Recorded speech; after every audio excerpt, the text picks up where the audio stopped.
우리는 매일 사랑하기 힘든 사람들을 마주하게 됩니다. 나를 오해하는 사람, 수군거리는 사람, 불편하게 대하는 사람, 짜증을 내는 사람, 지나친 요구를 하는 사람, 권위적인 사람, 이기적인 사람, 비아냥거리는 사람, 시기하는 사람, 무시하는 사람, 공격하는 사람, 갖가지의 사람들을 만나죠. 우리는 사랑하기보다는 화를 내는 것이 자연스러운 세상 속에 살고 있는 것 같습니다. 세상에서 우리에게 사랑을 주지 않기에 우리도 그대로 되갚아주면 된다 하고 사랑하기 힘들다고 우리는 말합니다. 그러나 요한은 참으로 영적인 사람은 세상에서 하나님 사랑 그리고 이웃 사랑을 실천할 수 있다고 말하고 있습니다. 세상 때문에가 아니라 그가 하나님의 사랑을 알았기 때문에 그게 가능하다라고 말하고 있습니다. 11절입니다. 사랑하는 자들아, 하나님이 이같이 우리를 사랑하셨은즉 우리도 서로 사랑하는 것이 마땅하도다. 여기에서 하나님이 이같이 사랑하신 것은 그 앞에 있는 9절과 10절에서 말한 것처럼 하나님이 독생자를 보내셔서 그를 화목제물로 삼으신 만큼 우리를 사랑했다. 그만큼 사랑했다는 말씀입니다. 이어서 형제 사랑은 어려운 것이 아니라 마땅하다고 말하고 있습니다. 철저히 하나님의 사랑을 얼마만큼 느끼느냐에 달려 있다는 것을 우리는 확인하게 됩니다.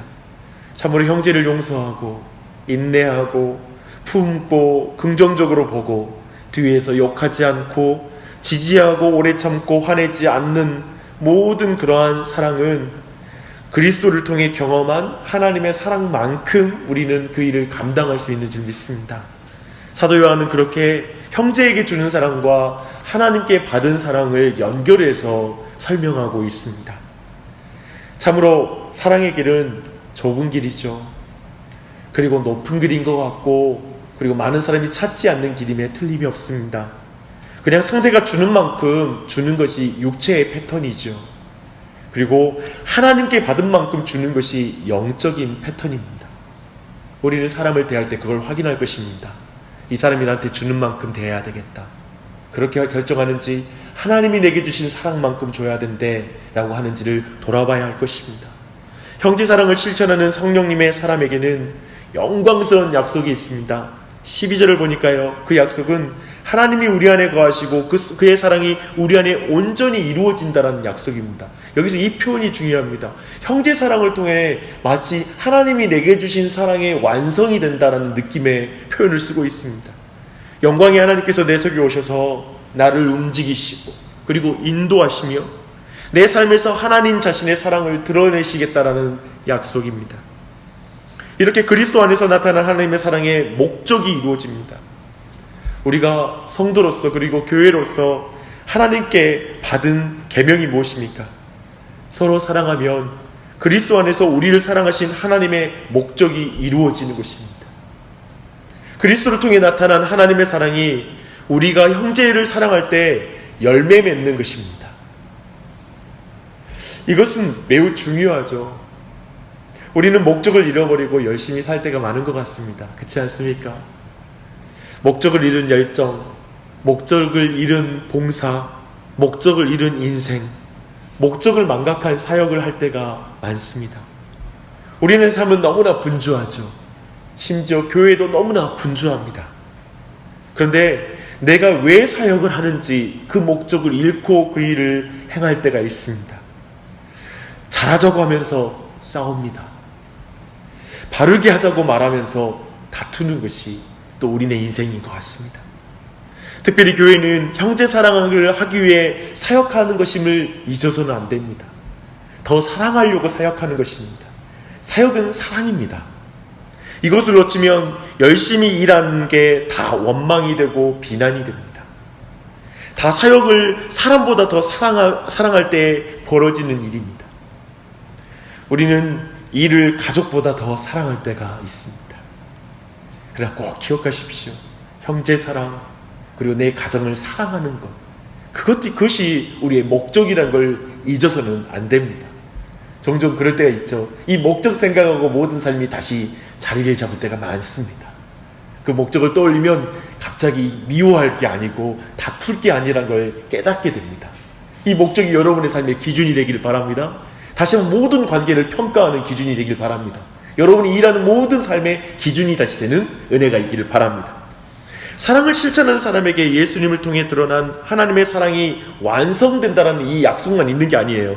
또 다른 약속을 주십니다. 다시 한번 사도는 믿는 자에게 성령을 주심으로 우리가 주 안에, 그리고 주님이 우리 안에 거하시는 줄 알게 하신다라고 13절에서 말씀하고 있습니다. 이것은 매우 특별한 논증이거든요. 그리고 굉장히 어쩌면 사랑의 길을 걸어가는 사람에게 보상이 없는 것 같아요. 여러분 기억하세요. 사랑의 길을 걸어갈 때 너무 그게 힘든 건 사랑을 받는 사람이 사랑을 받는 줄 모른다라는 것입니다.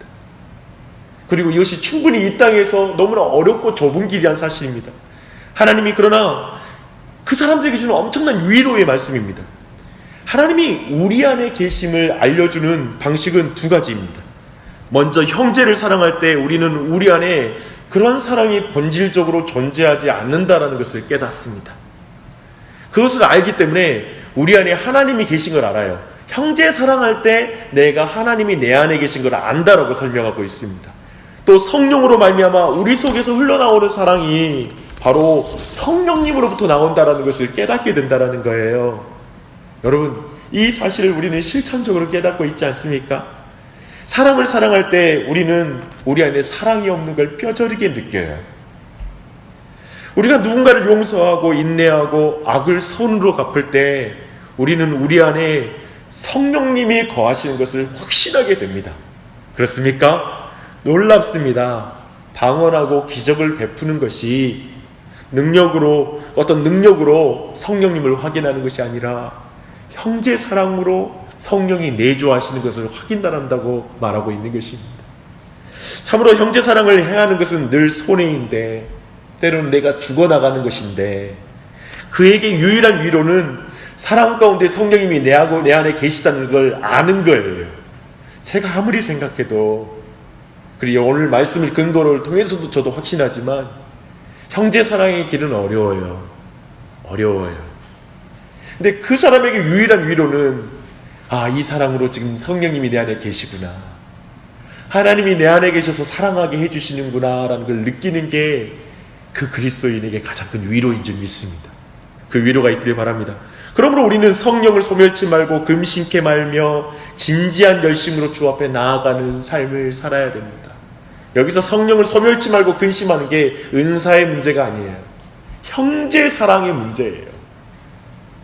형제 사랑하지 않는 게 성령을 근심케 하는 거예요. 형제를 사랑으로 섬기지 못하는 게 바로 성령을 근심케 하고 성령을 소멸하게 하는 그것이 되는 것입니다. 여러분, 그 은혜가 있길 바랍니다. 성령 충만하십시오. 두 번째로, 하나님이, 성령님이 우리 안에 거하시는 증거는 바른 믿음을 소유하는 것입니다. 이것은 지금까지 논증을 반복하는 듯 보입니다. 사랑하면 더 성육신하신 하나님의 사랑을 믿어야 한다는 것입니다. 뭐냐면 우리가 이 땅에서 오직 희생적인 사랑을 할 수 있는 것은 예수님을 바라볼 때에만 할 수 있다는 거예요.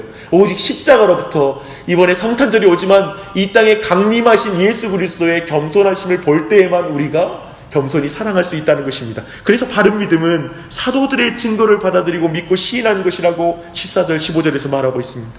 아버지가 아들을 세상의 구주로 보내신 것을 보았고 증거한다는 것이 바로 사도들이 했던 증거였습니다. 하나님을 본 사람이 없지만 사도들의 증거, 신약성경을 통해서 우리는 예수님이 하나님의 아들이신 것을 믿고 시인하는 것입니다. 이것이 또한 하나님이 저 안에 거하고 저도 하나님 안에 거한다라는 증거가 되는 것입니다. 성령이 거하심은 형제사랑을 통해 이렇게 예수님을 하나님의 아들로 시인하는 바른 믿음을 통해서도 확인할 수 있습니다. 성령님이 거하심을 아는 것은 오직 하나님의 행함과 은혜만을 붙잡는 것으로 확인할 수 있다라는 말입니다. 이제 요한은 16절에서 다시 모든 내용을 종합합니다. 하나님의 사랑을 알고 믿었다고 말할 때 지식과 믿음이 함께 언급되고 있음을 볼 수 있습니다. 요한이 말하는 지식은 경험적이고 실제적인 지식입니다. 그리스도인은 하나님의 사랑을 알고 믿는 사람들이죠. 이것이 분명하면 어떤 상황 속에서도 그리스도인은 기쁨이 충만할 수 있어요. 이게 중요해요. 사랑하는 길은 너무 어렵기 때문에 기쁨이 없는 길 같거든요. 근데 오직 하나님 사랑을 알 때, 그것을 믿을 때에만 우리는 기쁨으로 사랑할 수 있습니다. 아버지와 아들과 사귐 속에서 즐거움 가운데 들어가게 되며 흔들리지 않는 소망 가운데 그 사랑의 길을 걸어갈 수가 있습니다. 불확실성이 가득한 세상에서 성도에게는 이 지식과 믿음보다 더 중요한 게 없어요. 세상 사람을 기준으로 신앙생활 하지 마십시오. 다른 사람, 다른 교우들을 기준으로 신앙생활하는 게 아닙니다. 이 하나님 사랑에, 그리스도를 통해서 드러난 사랑을 기준으로 우리는 사랑의 길을 가는 것입니다. 하나님의 사랑을 알고 믿는 것은 오직 예수 안에서만 확인할 수 있습니다. 사랑 안에 거한다는 말은 거듭난 그리스도인의 삶을 지배하는 원리가 사랑이라는 뜻입니다. 사랑이 우리를 지배해야 됩니다. 하나님 사랑과 이웃 사랑으로 요약되는 율법이 이제 제대로 그리스도인의 삶의 그 지배의 원리가 되어야 하는 것입니다. 이렇게 사랑 안에 거하는 삶이야말로 심판날까지 담대함을 가지게 하는 생생한 근거가 될 것이라고 17절에서 말하고 있습니다. 사랑하는 여러분, 사도 요한은 다시 한번 오늘 4장 전체에서 미혹하게 하게 하는 영과 진리의 영이신 성령님께서 에 대한 구분을 우리에게 알려주고 있습니다. 진리를 사랑함과 형제 사랑함을 통해서 진짜 영을 분별할 수 있다라고 말하고 있습니다. 바른 신앙은 그리스도에 대한 사도적인 증거를 믿는 것이며 성령이 거하셔서 그로 하여금 형제를 사랑하게 하는 결과를 낳게 한다는 것을 보았습니다. 형제를 사랑하지 않는 것처럼 자신의 불신을 명확하게 증거하는 것도 없습니다. 하나님을 사랑하는 자는 형제를 사랑합니다. 형제를 사랑하지 않으면 보이지 않는 하나님을 사랑하지 않는 것입니다. 이 말씀을 비추어 우리 자신을 점검해 볼 뿐 아니라 오늘 말씀의 놀라운 진리가 우리 가슴을 밝혀 주었으면 좋겠습니다. 즉 풍성하게 그 일을 경험했으면 좋겠습니다. 하나님의 사랑이 형제의 사랑을 통해 완성되게 해주십시오. 하나님, 내가 보이는 사람을 사랑함으로 보이지 않는 하나님께 받은 그 사랑이 열매 맺게 해주십시오. 나와 배우자와 우리 자녀가 그러한 은혜 있게 해주시옵소서. 그리고 진리 안에 충만하여 오직 예수님으로부터 에너지를 받는 그런 은혜가 온 교회에 있게 하여 주시옵소서. 그래서 우리 교회가, 우리 자신이 예수님을 많이 닮은 그런 하나님의 자녀 되게 해주십시오 라고 함께 간구했으면 좋겠습니다. 기도하겠습니다. 하나님 아버지, 이 아침에도 우리를 흔들어 깨워주시고 기도할 수 있는 믿음 주셔서 이 자리에 이끌어 주신 하나님께 감사드립니다. 그러나 무엇보다 하나님이 그리스도를 통해서 우리에게 보여주신 그 사랑을 더 알고 싶고 그 사랑을 더 느끼고 싶고 그 사랑에 더 사로잡혔으면 좋겠습니다. 왜냐하면 참 우리가 형제 사랑하지 못합니다. 주님, 인내하지 못하고 기다려주지 못하고 그리고 격려하지 못하고 넉넉하게 품어주지 못할 때가 많습니다. 참 우리 안에 사랑이 없는 것을 뼈저리게 느끼고 그 능력이 우리 안에 없음을 고백합니다. 그래서 이 형제 사랑이 오직 예수 그리스도를 통해 드러난 하나님 사랑을 받아야만 가능한 일을 고백하기에 이 아침에도 우리가 예수 그리스도 안에서 하나님 사랑을 더 알게 해주세요. 크게 내 삶의 위로가 되고 능력이 되게 해주세요 라고 간구한 아침이 되게 해주시고 그러한 의미에서 성령 충만함을 구하게 하여 주시옵소서. 형제 사랑을 위한 성령 충만함, 더 사람을 품고 인내하고 기다려주고 주님 정말 악을 선으로 갚기 위해 하나님 앞에 성령의 충만함을 간구하게 하여 주시고 그것을 통하여 그리스도의 사역이 완성을 이루며 그리스도의 사랑이 우리 안에 열매 맺으며 성령님의 열매가 우리의 삶에 맺힐 수 있도록 은혜 베풀어 주시옵소서. 이 자리에 나온 한 명 한 명 이 첫 말씀을 듣고 그 말씀 앞에 반응하여 기도합니다. 오직 이 말씀의 진리가 나와 가정과 그리고 온 교회에 열매 맺도록 말씀의 은혜를 오직 믿고 기도하는 이 아침이 되게 해주시고 그 기도하는 믿음 가운데 성령 충만함을 주시옵소서. 우리 기도도 주님의 사랑을 담은 기도가 되게 해주셔서 그 안에 성령이 놀랍게 역사하고 하나님이 함께 계심을 느껴지는 그러한 기도회가 되길 간절히 기도합니다. 주님의 함께 하심을 간절히 간구하며 온 교우와 함께 하여 주시고 우리 교회를 주님께서 인도하여 주시되 이번 주일에 있을 주님 이웃과 함께하는 성탄절 예배 가운데 역사하여 주셔서 초대되는 자들을 이끌어 주시고 그들이 말씀 가운데 주님 하나님을 만나고 예수님의 사랑을 느낄 수 있도록 회심의 은혜를 베풀어 주시옵소서.